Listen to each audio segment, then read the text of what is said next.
Gospel of March the 30th, 2014. A reading from the Holy Gospel according to John. As Jesus passed by, he saw a man blind from birth. His disciples asked him, Rabbi, who sinned, this man or his parents, that he was born blind? Jesus answered, Neither he nor his parents sinned. It is so that the works of God might be made visible through him. We have to do the works of the one who sent me while it is day. Night is coming when no one can work. While I am in the world, I am the light of the world. When he had said this, he spat on the ground and made clay with the saliva and smeared the clay on his eyes and said to him, Go wash in the pool of Siloam, which means sent. So he went and washed and came back able to see. His neighbors and those who had seen him earlier as a beggar said, Isn't this the one who used to sit and beg? Some said, It is. But others said, No, he just looks like him. He said, I am. So they said to him, How were your eyes opened? He replied, The man called Jesus made clay and anointed my eyes and told me, Go to Siloam and wash. So I went there and washed and was able to see. And they said to him, Where is he? He said, I don't know. They brought the one who was once blind to the Pharisees. Now Jesus had made clay and opened his eyes on a Sabbath. So the Pharisees also asked him how he was able to see. He said to them, He put clay on my eyes and I washed, and now I can see. Some of the Pharisees said, This man is not from God, because he does not keep the Sabbath.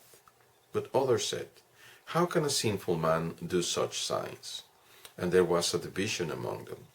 So they said to the blind man again, What do you have to say about him, since he opened your eyes? He said, He is a prophet.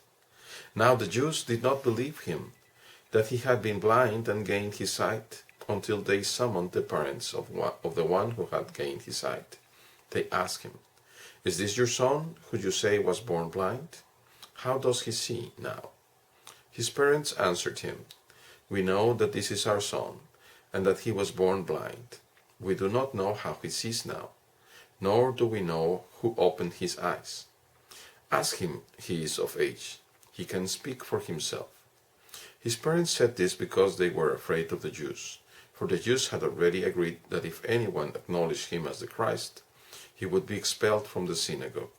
For this reason his parents said, He is of age, question him. So a second time they called the man who had been blind and said to him, Give God the praise. We know that this man is a sinner. He replied, If he is a sinner, I do not know. One thing I do know is that I was blind and now I see. So they said to him, What did he do to you? How did he open your eyes?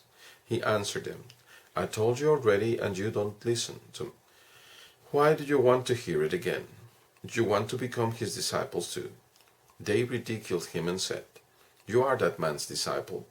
We are disciples of Moses. We know that God spoke to Moses, but we do not know where this one is from. The man answered and said to them, This is what is so amazing, that you do not know where he is from, yet he opened my eyes. We know that God does not listen to sinners, but if one is devout and does his will, he listens to him. It isn't heard of that anyone ever opened the eyes of a person born blind. If this man were not from God, he would not be able to do anything. They answered and said to him, You were born totally in sin, and are you trying to teach us? Then they threw him out. When Jesus heard that they had thrown him out, he found him and said, Do you believe in the Son of Man? He answered and said, Who is he, sir, that I may believe in him? Jesus said to him, You have seen him. The one speaking with you is he. He said, I do believe, Lord, and he worshiped him.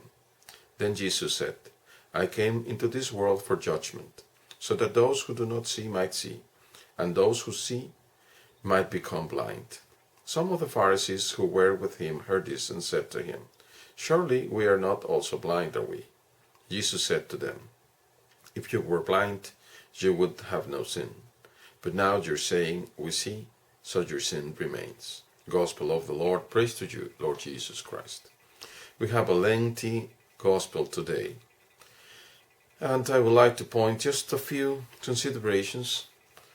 The story is evident by itself, but the Lord says, first this explanation.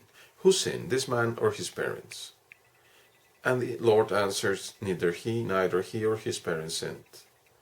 It was so that the works of God might be made visible through him. Many times we think or feel that we are being punished because we feel that what happens to us might seem to be unjust, but we do not know.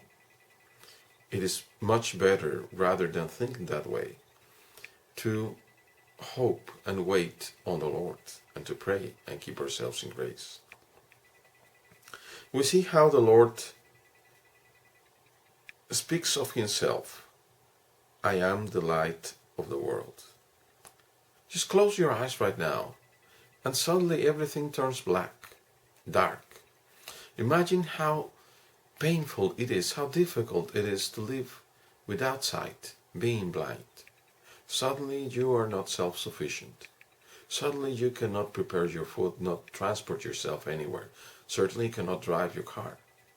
You won't be able to use even your credit card or your cash because you don't know how to count it. You don't know where to stop. You don't know where to go. It is a dangerous world immediately. And you become dependent. Then you open your eyes and you know the big difference between light, day and night. But a blind man does not have that light. So the Lord wanted to show in exactly a blind man from his birth, to open his eyes, because he, the Lord, is the light of the world and our light. We see the confrontation with those who reject God, those who want to talk about Jesus as a sinner, because they cannot assume, they cannot accept that love is greater than the law. He is not from God because he does not respect the Sabbath. Yet, is it not greater love to help, to heal someone in need, rather than comply the simple law? They keep the law, but they make it hollow, because the law is precisely to love God and to love each other. That's what the law is for. Then they say that they do not know where he comes from. And the blind man teaches them. You don't know where he comes from, and yet he is a friend of God. Because God would not listen to anyone who is a sinner. They expel him. These Pharisees do not want to do anything with Christ. They reject him. Yet Jesus finds the man that used to be blind and asks him, do you believe in the Son of Man? Listen carefully to the question, do you believe in the Son of Man? It's a question of do you believe in the Son of God? And when the person is told that he is standing in front of him, he worships him. In the end, the Lord says, I came for judgment. Those who do not see might see. Those who see might become blind. How do we consider ourselves? How do you consider yourself? Do you think that you see? And if you see, have you become true friend of God? Meaning a true saint? I would dare say that we all are blind to a certain degree. Because we cannot enjoy the face of the Lord just yet. And we need for the action of the Lord to restore our sight. Let us humbly ask the Lord to be the light of our life, the light of our eyes, that He might bless not only us, but everyone in the world, especially those that are sitting in the shadow of death. God bless you all, brothers.